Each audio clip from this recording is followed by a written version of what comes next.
All right. Hi, everyone. I'm Jason Hong. I'm a faculty here in School of Computer Science in the Human-Computer Interaction Institute. This room is actually very convenient for me because my office is just down the hall, so it's just a short little trek to get here. And so today, I just want to talk about some of the research our group's been doing over the past few years looking at social influences in cybersecurity. In fact, that really is the whole summary of the talk. So how can we use these social influences to improve cybersecurity? All right, so now you can all go home. So this talk, I want to start out by giving you sort of the origin story of this research. So you know how superheroes and supervillains all have this origin story. This is the origin story of this research itself. So I was doing a startup company about 6-7 years ago, and there were two women who were just talking with each other, and this was the literal conversation. So one person was saying to the other person, "Did you hear what happened to Mo? He slipped on ice and damaged his laptop, and now he can't get his data." And then the other woman replied, "I'm going to go back up my data right now." And so this was the real light bulb moment because, well, in case you're wondering, she actually did go back up the data too. And this was the light bulb moment for us because this was sort of a positive example of a cybersecurity behavior that we often advocate. That you probably all know that backing up your data is really good best practice, but realistically, how many of you here have actually recently backed up your data? Right, so nobody in the hand. Okay, one person, two people is raising their hands. And keep in mind, this is probably a biased audience too. Right, so this just sort of shows you sort of the example of this kind of positive behavior. And this also, the other reason this was a light bulb moment is because I had been hanging out with all these different kinds of behavioral scientists for many years. So our department in the Human-Computer Interaction Institute is very unusual in that we have computer scientists and behavioral scientists and designers sitting next to each other. And I had started osmosing over the years all these different ideas from my different colleagues. So this is Laura Dabish and Sarah Kiesler, and Sue Fussell, Bob Kraut, and Nikki Couture. So that even though I'm a computer scientist by training, I had heard all these different ideas about how people were using these social psychology kinds of theories and ideas to influence people's behaviors. And then suddenly it struck me as that, hey, what if we try applying these same exact ideas to cybersecurity? So why would we care about the cybersecurity? Well, the big reason is that people often are the weakest link in almost any kind of organization. So here's some stats here. 98% of incidents and 93% of data breaches are due to some kind of human failure. So this is by the Verizon Data Breach Incident Report, and this is a report they just put out every single year. So you see the numbers are just dramatically high in terms of the human failures. The other thing that we also had looked at was that people are creating all these new kinds of cybersecurity features in general, right? So we have two-factor authentication and new kinds of access control and whatever kinds of firewalls and intelligent agents and so on. But here's the other interesting stat that we saw, which is that Google, in a talk maybe like 2 or 3 years ago, said that less than 10% of people were using two-factor authentication. Even though pretty much every security expert would say two-factor authentication is something you should be using, it's the best practice, not that many people are using it. So just checking here. So outside of faculty who are required to use it, how many people are actually using two-factor? All right, so most people here, surprisingly so. But again, this is, again, a biased audience, and I believe now the graduate students are required to use it too. So that's sort of the other big motivating factor. But I think that if you look at the undergrad population here, it's actually very, very low, probably on the same order of this right here. And so this also led us to think more broadly that these existing approaches to cybersecurity just aren't working. We have a whole bunch of people who are looking at the technical aspects of cybersecurity. So we have an entire kind of Scilab group here, all looking at things like hardware security and network security and so on. We also have a usable privacy and security group that's looking at the user experience side of things. But we actually have very few people that are looking at the social engineering side of things. And here, usually in cybersecurity, social engineering is the bad thing, which is how you try to trick people into falling for attacks. Here I'm sort of using it more in the positive manner, which is how do we sort of build the incentives and organize people to get the results that you actually care about? Right? So how do you sort of organize the technology, the user experience, as well as the social influences to try to achieve better cybersecurity? So we used this book as our starting point. This is a book that a lot of my colleagues and I really like a lot. It's by Robert Cialdini. And he talks about these weapons of influence, which is how to actually influence people's behaviors. And so if you're interested in getting this book, there's actually 2 versions of it. One has lots of citations and lots of references, and the other one's more like the popular science version of things. They're essentially the same book, but just one has a lot less citations that you have to go through. So both are actually perfectly fine. But the kinds of things he talks about in terms of weapons of influence are these 6 different kinds of influences to change people's behaviors. So reciprocity is one that he mentions, which is how to, if I give you something, you're more likely to give something back to me. right? So this is just sort of like basic human nature. Commitment is another one. So basically trying to declare in the public that you're going to do something. So for example, if I were a smoker, I might tell everybody, I'm going to quit smoking by the end of the month. Right? And so by making a public declaration, you want to try to avoid being a hypocrite. And so that sort of influences your behavior too. The one that's bolded is the one that we use the most of, which is social proof, which is just knowing what everybody else is doing too.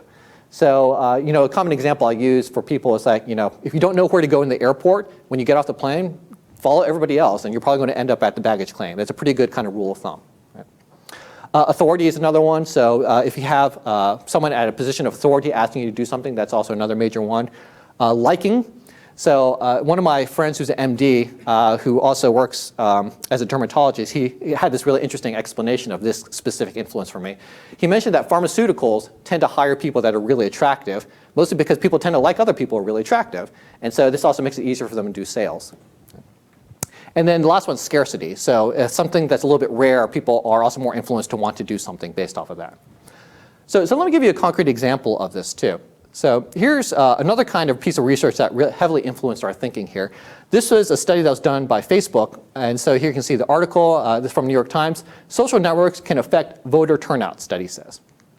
And so here's some of the interesting quotes. Showing each user on Facebook pictures of friends who said they had already voted generated 340,000 additional votes nationwide. They also discovered that about 4% of those who claimed they had voted were not telling the truth. And so the way they can do this is your voting records of whether you voted or not voted is actually public, but not who you voted for. So they could actually see that some of the people who were influenced by this work actually lied about voting, right? Because they sort of had that pressure based off of the social proof. So let me give you another example. This is of social proof. This is one looking at hotels and trying to get people to reuse their towels. So you've all seen these before if you've ever been in a hotel. And the baseline effectiveness of basic signs like this is about 35%. So this is the please reuse your towel baseline. Okay? So now you sort of already see where they're going with this next. So what they did is they changed the message. And so in one of the messages, it says 75% of guests in this hotel participated in our new resource saving program, blah, blah, blah. That increased the reuse of towels from 35 to 44%. And then you see on the one on the right side is even crazier. It says 75% of guests in this room reused their towels. And that also increased compliance rates to 49%. You don't even know who was previously in the room, right? But it increased the actual reuse rate. And so this is one of the studies that's been done by Cialdini. And here's another one that he and his group did, which is looking at reuse or to reduce power usage inside of houses. And so what they did is they just canvassed 4 different neighborhoods with flyers. And one of the flyers said, you should reduce your energy because it's good for the kids of tomorrow. Another one said you should do it because it's good for the environment. A third one said you should do it because it'll save you money. And the fourth one said the rest of your neighbors are also trying to save power. Right? And so you can already predict what the results are based on what I just said, but the results are pretty dramatic, which looks like this. So here, is the one that is down here on the left side, you can see they reduced their usage by about 1 kilowatt hour. So just to give you order of magnitude, that's probably about 5% of reduction of power in a typical house. And so you can see that one is the only one that pretty much had a reduction in usage. All the other ones about good for the environment, it's good for the kids of tomorrow, it helps save you money, they actually increased people's usage. And on top of that, the baseline also reduced power just by a little bit too. Right. So this is sort of, again, what influenced our ideas as to how to use social influences to try to apply them for cybersecurity. So here's an outline of today's talk. So here's the rest of the things I'll be talking about.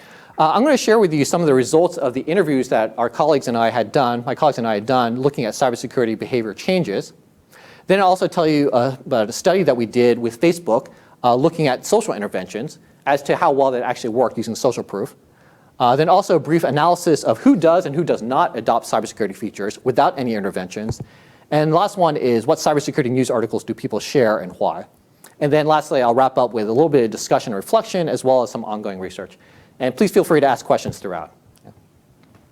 So in terms of the first one, interviews, today cybersecurity is usually something that people tolerate if they don't just outright ignore it.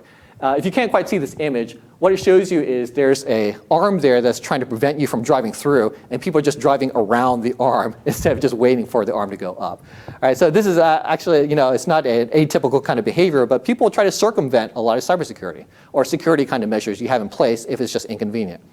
And you've probably all seen these before too. So just sticking a trash can or whatever to block the door so it doesn't just lock on you. In fact, if you ever do want to tip about security in general, just 90% of security is just sort of pretending you know what you're doing. It's just like you just pretend you know that you actually belong there, and a lot of people actually believe you. It's actually sort of one of those surprising kind of findings. But the thing that was interesting to us is that some people actually do change their behaviors. So we do know that some people do have pins on their phones, and some people do choose to uninstall apps or change their passwords and so on. So we were actually interested in those people. Why did they actually change those? What actually led them to want to make those changes in the first place? So that's what led to this study. So what we did is we did semi-structured interviews with people who had recently changed some kind of cybersecurity behavior in the past 6 months.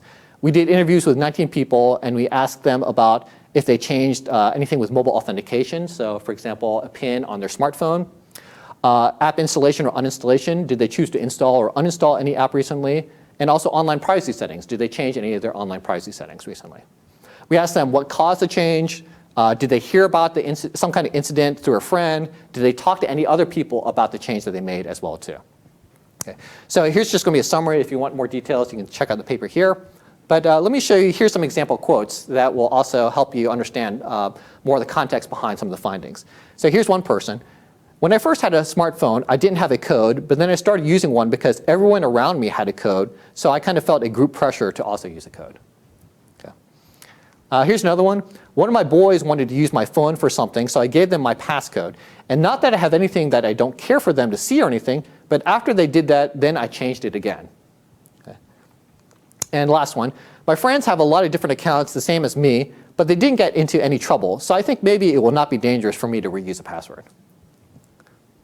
So overall, we found that we had 114 different behavior changes that we coded up that we had discovered through these interviews. We used the grounded theory method and used open coding on a subset of the data, and then had consensus on the codes, and then had other people do the remainder of the codes. And after we had finished this, we had 48 of these changes, or 42% of the overall results, related to some kind of social influence. So for example, we had 14 of the 48 people saying that they observed a friend doing something.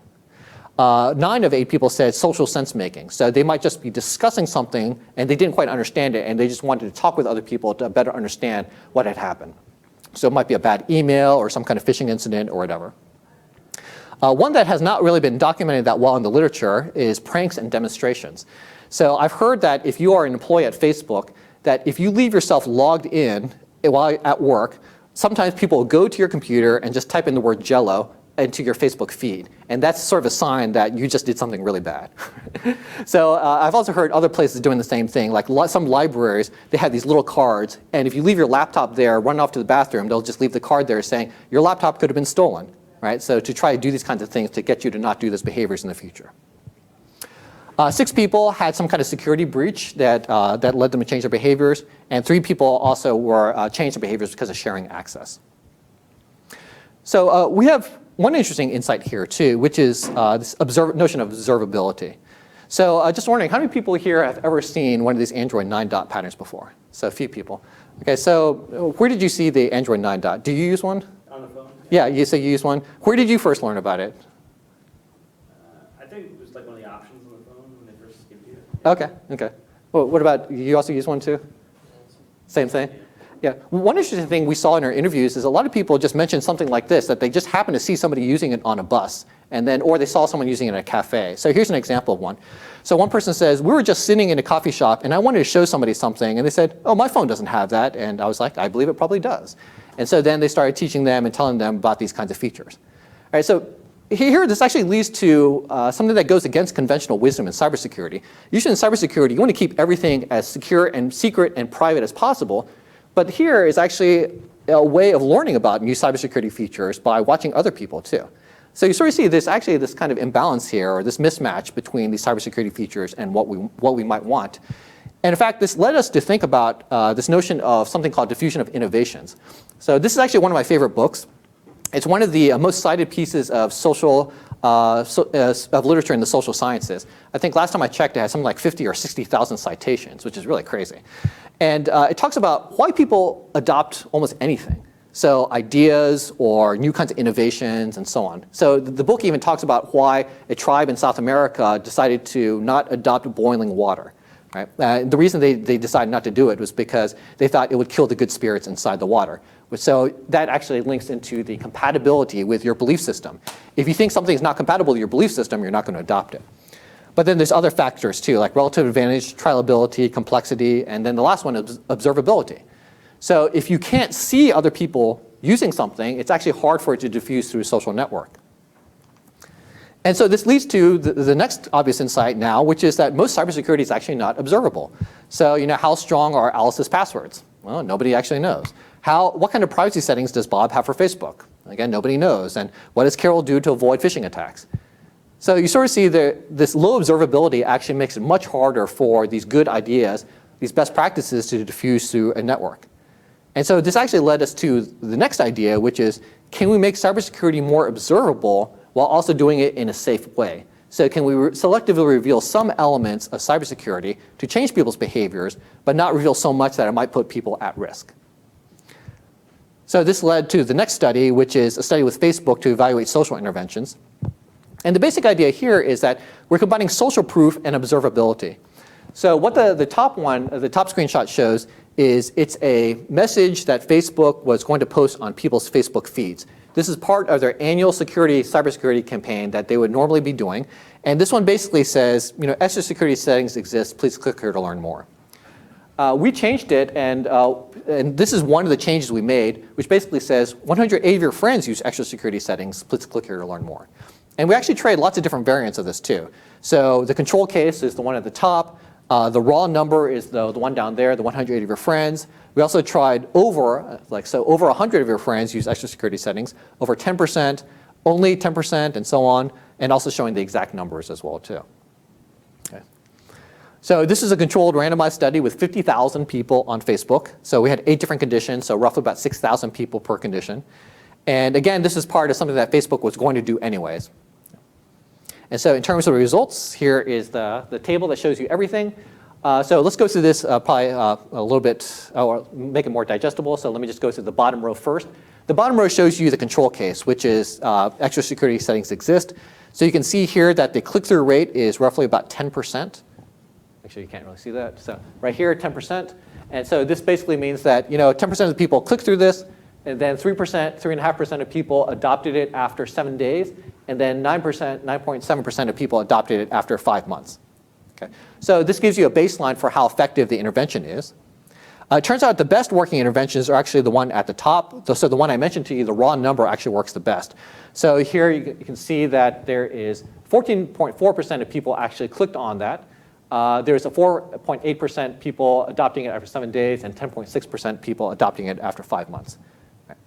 So this is, again, just a one-time intervention, and actually did work. So the social psychology theory of social proof says this should work. And here we actually have empirical data showing that this actually did work. So that was nice.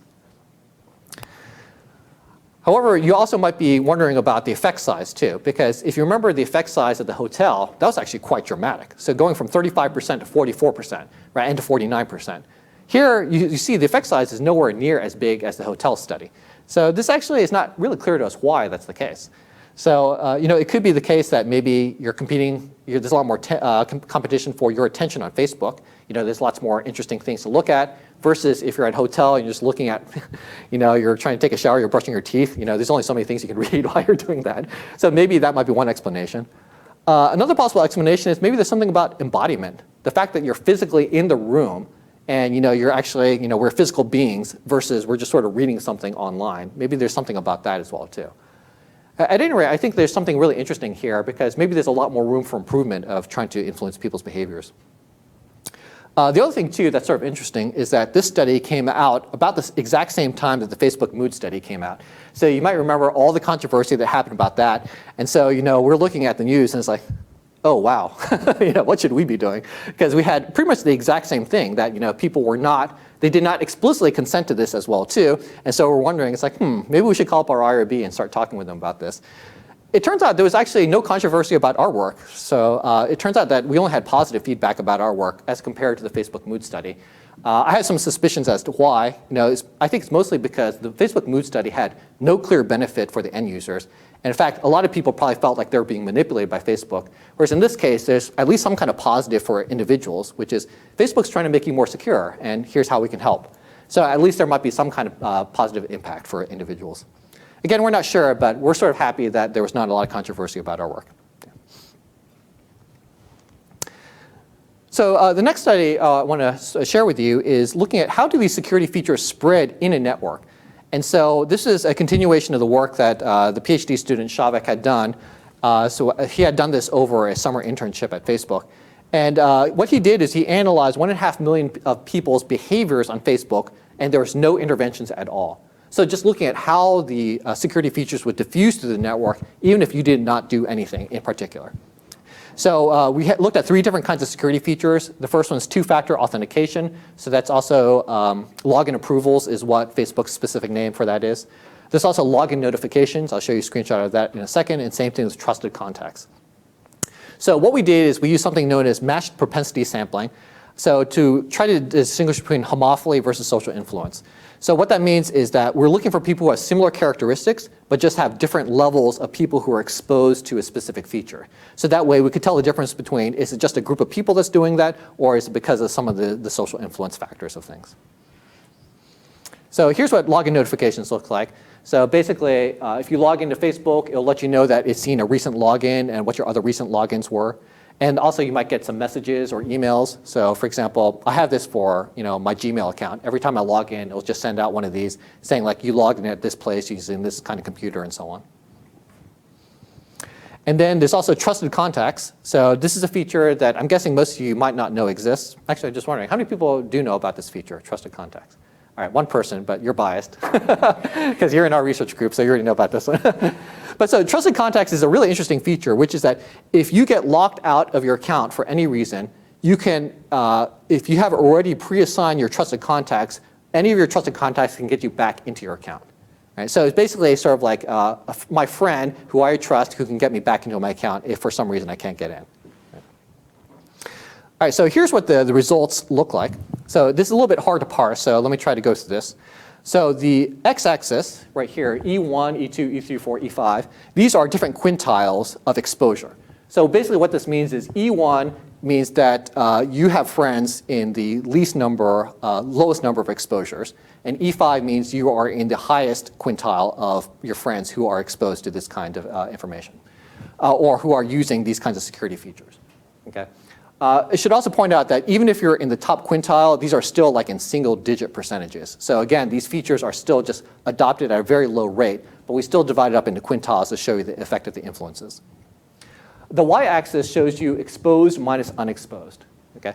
And so what that means is that if you have lots of people who, if you have more people who are using these features than who are not using these features, then you would be above the 0 line. And if you have more people who are not using those features, then you'd be below the 0 line, which is the colored area. Okay. So yeah, I know that this graph is a little bit complex, but the way to read this too is that you can see that as you go up these quintiles, that the direction of your percentage likeliness to adopt things is actually increasing. So that basically means that even if there's no interventions, that means that if more of your friends that use something, the odds are higher that you're going to use it too. So we're actually a little bit unclear as to what the mechanisms are. Is it that people are talking about it, or maybe you happen to see somebody using it? But it just suggests that there is some kind of social influence that's going on, and we don't have enough data in this specific kind of format to try to decode that. But it does suggest that there is something going on here. Yeah? Maybe I'm misunderstanding. Do you have evidence of social influence versus just clustering? That people tend to hang out with other people who share their interests, and people who share your interests. If your friends all use it, you're more likely to be the kind of person who would use it? Yeah, so that's sort of like what this axis is trying to show, which is that the more of your friends are using it, then the odds are high that you're going to be using it as well too. But we don't know exactly what the mechanism is. This is just sort of saying that there seems to be something that's there. And in fact, in the paper, we also show that the more different groups of people, so if you cluster the groups of people, if you have 2 or 3 groups of people that are using the features a lot, you're also more likely to do as well too.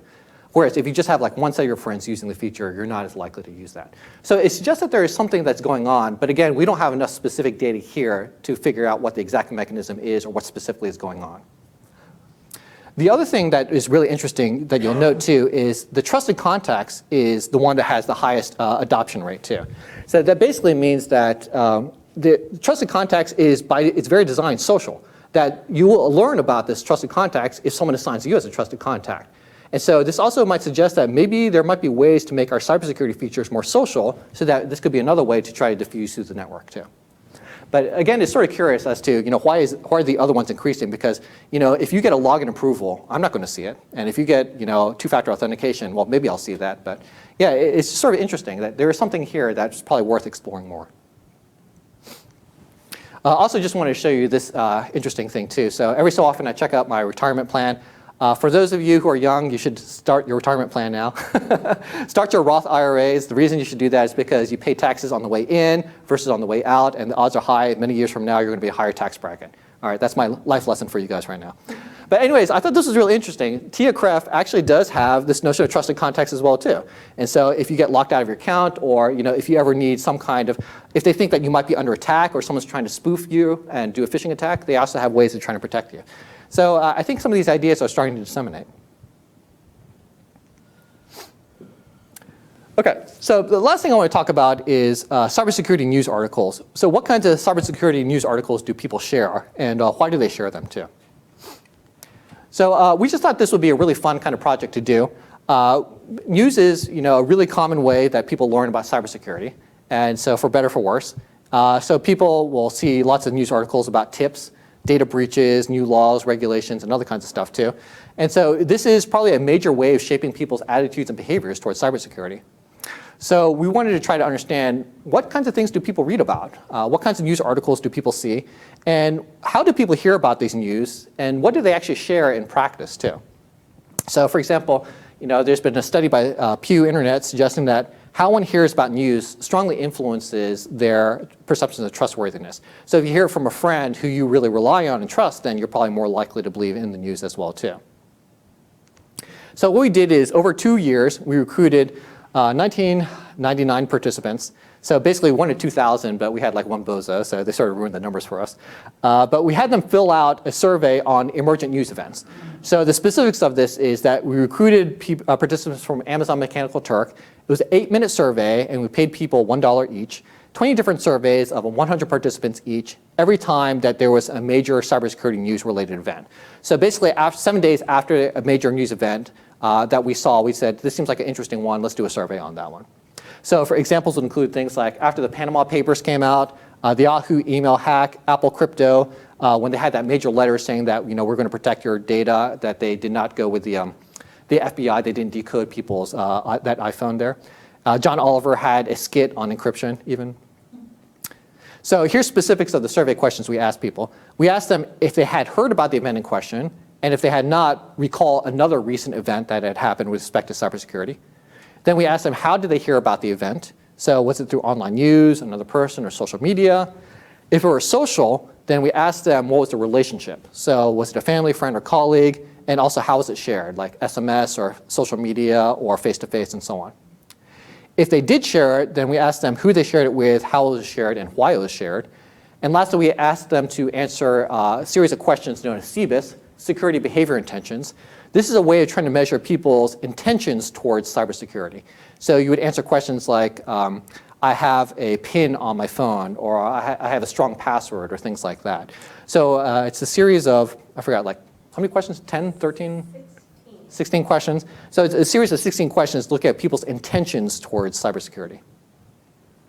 So what we did is we clustered, it turns out there's 104 cybersecurity events in total out of all these surveys. So there's the 20 original ones plus 84 other ones that people had recalled if they had not heard of the original event. And afterwards, we clustered them into 4 major categories of cybersecurity news, which I'll show you another slide in a second. But the categories are financial data breaches, corporate personal data breaches, high sensitivity system breaches, and politicized or activist cybersecurity. All right, so this next slide is going to show you all the different 104 different events there were. And yeah, it was a lot. So one of the big surprises for me after we had first started working on this paper is like, wow, there's been a lot of cybersecurity data breaches in the past 2 years, as you can see just from this slide. Okay, so the way to read this slide, and I know it's a little bit small, but again, the 4 categories are in each of the columns. The bold-faced ones are the ones that were in our study, and the numbers represent the number of people who had heard about the event. So for example, it's probably too small to see, but at the very top left, it says target hack 100. So everybody had heard about the target hack. But in comparison, the Ashley Madison hack, which is under high sensitivity systems, only 56 people had heard about that. The Sony Pictures attack, 210 people, so a lot of people had heard about that even in subsequent surveys. And then the last one was Apple's letter on encryption, 67. Okay. So as you can also see, there's been a lot of these political activist hacks that people had also remembered too. Okay, so how did people hear about the news? So here's a graph showing like what the distribution is. Most of people, again, this is a biased sample because it's Mechanical Turk people, but most people had heard about things through online news. So that's the large bar in the center, and number 2 is TV, and then after that is social media. Okay. In terms of other results, the event type actually strongly correlated with how people heard about and shared their news. So for example, financial data breaches were shared 42% of the time by people, but political news and activist news was only shared 21% of the time. The personal demographics also was strongly correlated with people's behaviors too. So for example, men were more likely to hear about things through direct online news. In terms of sharing with other people, so here's, let me go into some more details on this one. I want to show you some of the results of our analysis. So the numbers here are logistic regression coefficients. The rows are dependent variables and the columns are independent variables here. And so the ones to look at are the bold ones. So those are the ones that are statistically significant. So for example, here you can see that the negative number just basically means that people were just far less likely to share with their colleagues than with the other cases. So with family, friends, and significant other. The other interesting case is this one, men versus women. Men were more likely to share with friends. Women were more likely to share with significant others. And then men were more likely to share with colleagues. And also in terms of security behavior intentions, people with higher security behavior intentions more likely to share with significant other and colleagues as well too. And in terms of why people wanted to share, so we had multiple choice, and these are based off of previous interviews that we had done with people. But in terms of why people said they wanted to share, here's the table for that. Again, the bolded ones are statistically significant. And so here you can see that the negative numbers on the intercept here basically suggest that people don't have a strong propensity to share, except other than this, they just wanted to share an article on an event. So just sort of because they thought it would be nice to do. So the rows here, if you can't read it, it says, the first row says notice insecure behavior. So you can see that that's actually not an article that people would share or a news article that people would share very often. But what's interesting about this, and also unexpected, is the negative SBI. So negative SBI is negative security behavior intentions. So that basically means that people who are worse in terms of their intentions towards security are more likely to try to share something with other people if they think it might make them more secure, which was totally unexpected. This is not something that we would normally expect. We probably might expect like someone who's like a cybersecurity hacker to want to share with other people to try to make other people more secure if they know something. But that was totally against what we have in our data. The other one that's also interesting to notice is this other one, 0.72. This is felt personal responsibility for men. So men also suggest, the data suggests that men were more likely to share things because they felt like they had a personal responsibility to try to protect some of the other individuals around them. So this might be in some kind of fiduciary manner or parental manner, or maybe like if you're the boss or if you have other friends that you want to take care of as well too. So there's actually a lot more results inside of here if you want to see, but again, I just want to give you the summary of things and then we can go off to discussion. Okay, so to wrap up, I just wanted to have a few points of discussion and also tell you a little bit about our ongoing research. The first one is this point I had made earlier, which is that, are there other good ways of making cybersecurity or these good cybersecurity behaviors more observable to people? Right? And so again, you don't want people to see you typing in your password, but are there other good ideas that we can do to give a sense as to what everybody else around them is doing that are good behaviors? So in particular, it would also be really useful to know what cybersecurity experts are doing too. So because again, I have no idea whether I use two-factor authentication, you don't know whether I use a VPN and so on. And by not having these things, it makes it harder to diffuse this knowledge through the social network. Another question here for us is how do we deliver these useful interventions to people? And on top of that, which interventions should we do and when should we show them? So I can tell you our first idea for this was actually this login page that you're all familiar with. So we talked with the ISO, the Information Security Office here, And we asked them, oh, can we modify this page to start showing interventions to people? Because this is a page that everybody sees every time they log in or every time they want to access anything on the CMU campus. And then they said no, because if we change it, then other people would want to make their changes and it would just sort of lead to a hassle for them. So then we tried another idea, which is this one called SafeC. The idea is that what's something that we all see a lot is the new tab inside of our web browser. So we thought, oh, okay, what if we had a Chrome plugin so that every time you open up a new tab, we might be able to show you an intervention. Okay? And so the idea here is that this intervention might be something like you need to update the software, your software's out of date, or 90% of people have already updated the software, you're one of the laggards. We can try interventions like that using stuff like this.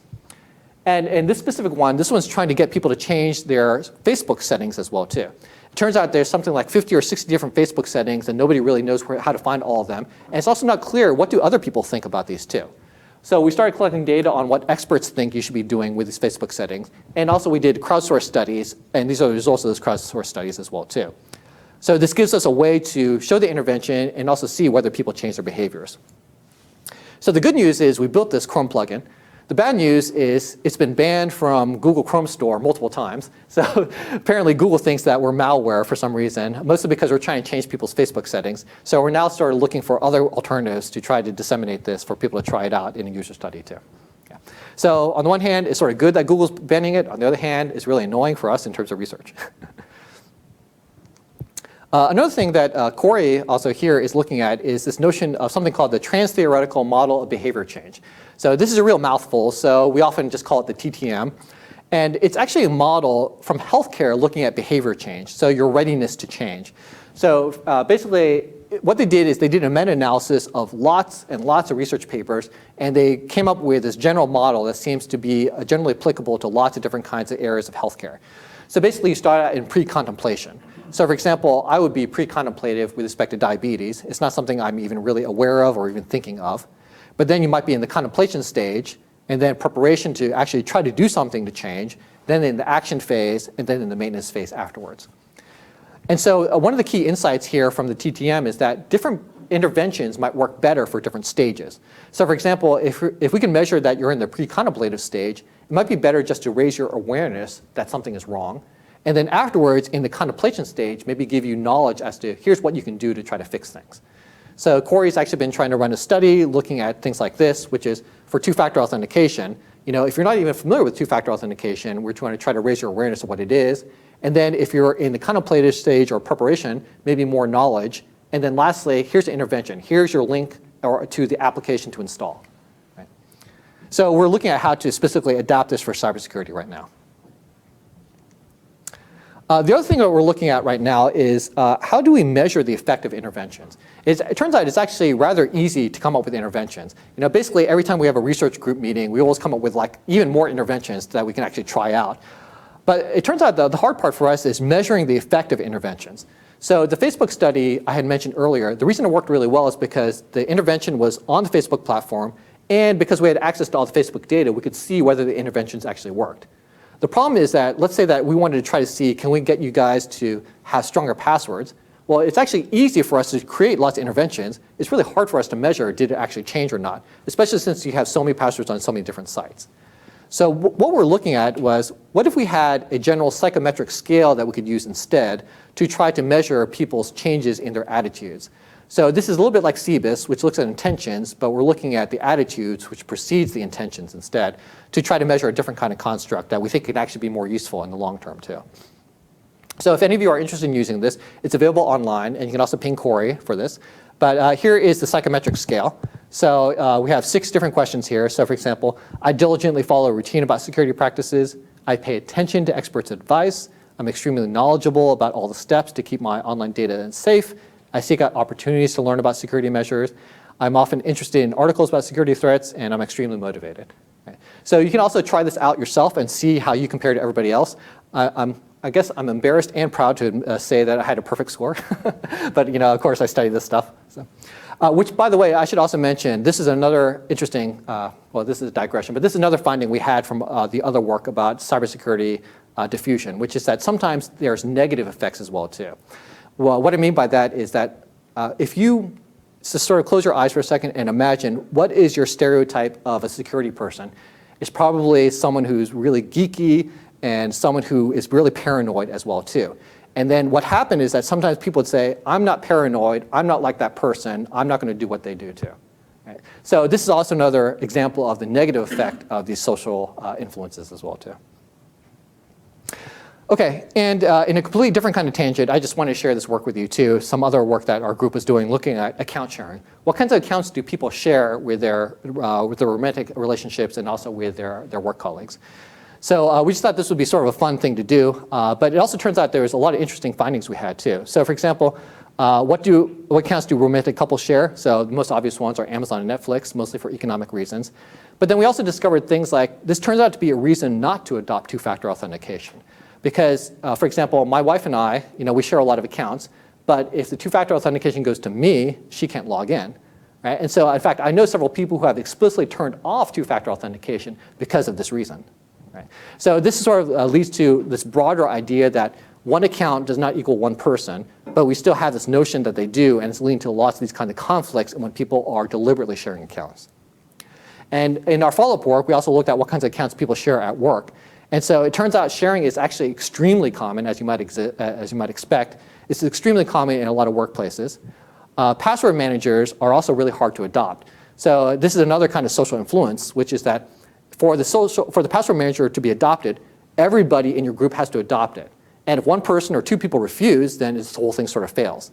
So again, this is just another example of the social influences, and one of the reasons why people have not really it's one of the reasons that people haven't really looked at yet, which is how do you get the group to adopt something versus just an individual. There's also other issues too, like turnover is a really big problem at work settings.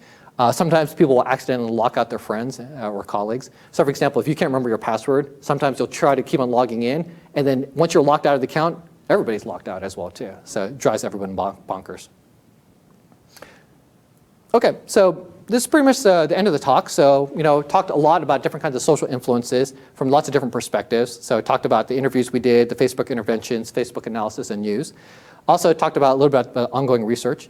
But I also want to emphasize that we've only explored a very, very small part of the space. And there's lots of research in terms of social psychology, lots of these theories and ideas that I think could be highly applicable to try to improve people's behaviors. So special thanks to all these other individuals. So I'm just here for my good looks. These are the people who actually did the work. And thank you. Happy to take any questions you guys might have.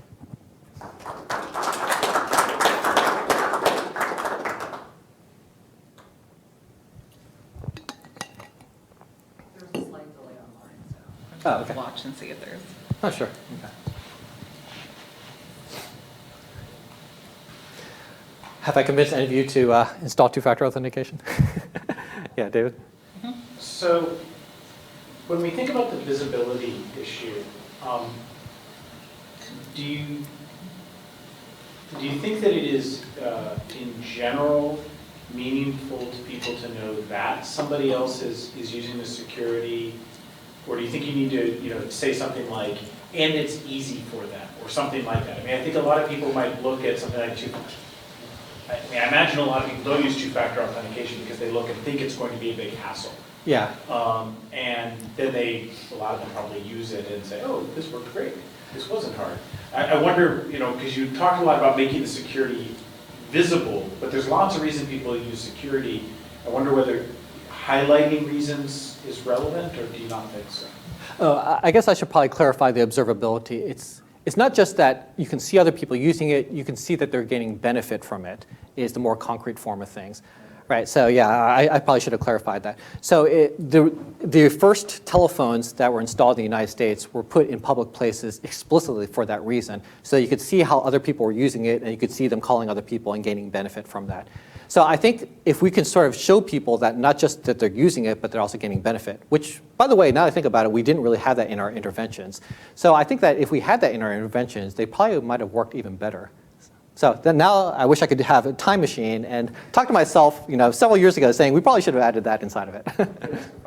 Yeah, sure. So, I mean, one of the challenges, it's a long-standing challenge with security, though, is that the benefit is usually in the things that don't happen. Yes. So I'm wondering, have you thought about how do you convey this to people? Here's the benefit. You didn't get hacked, or you didn't have your computer stolen. And yeah. It's often I guess it's where the pranks are often useful, is it highlights Right. to people what could happen. Yeah, I've heard that when Google used to have their Google toolbar that would block a lot of spam ads and other things, they had that exact problem, which is that it was invisibly blocking all these pop-up windows, but then people didn't see that they were getting benefit from it. So the way they changed that was that they would just have a little number there saying it blocked 200, blocked 300, blocked 400. So that way it would try to still expose to you what the benefit it was offering you. I'm not sure whether we could do the same with all aspects of cybersecurity. So for example, with passwords, I'm not sure if you could easily say that. You might be able to say something like, you're a lot less likely to be hacked. Maybe there's models we could create to try to show you're a lot less vulnerable than other people.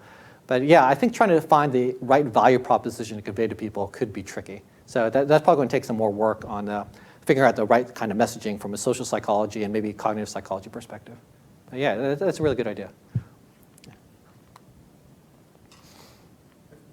I guess along those lines, it seems like it's the same kind of question I had is one of the things that is invisible is sometimes the value. So even in my password manager, it seems to me if you had something that showed, some platforms show you the login attempts or something, because that's why your password is essentially providing some kind of value. Something that shows you, hey, here's active attacks or threats or threat vectors.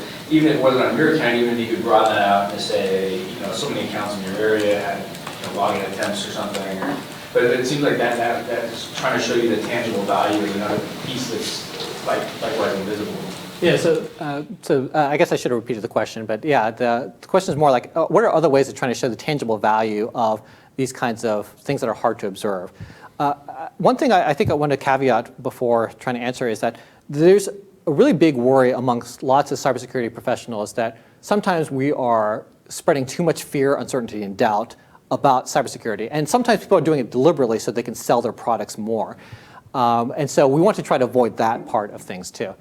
On the other hand, we also want to be realistic about there are lots of threats out there and they can happen, and just because they haven't happened yet, it's sort of like an ounce of prevention to try to prevent the worst things from happening.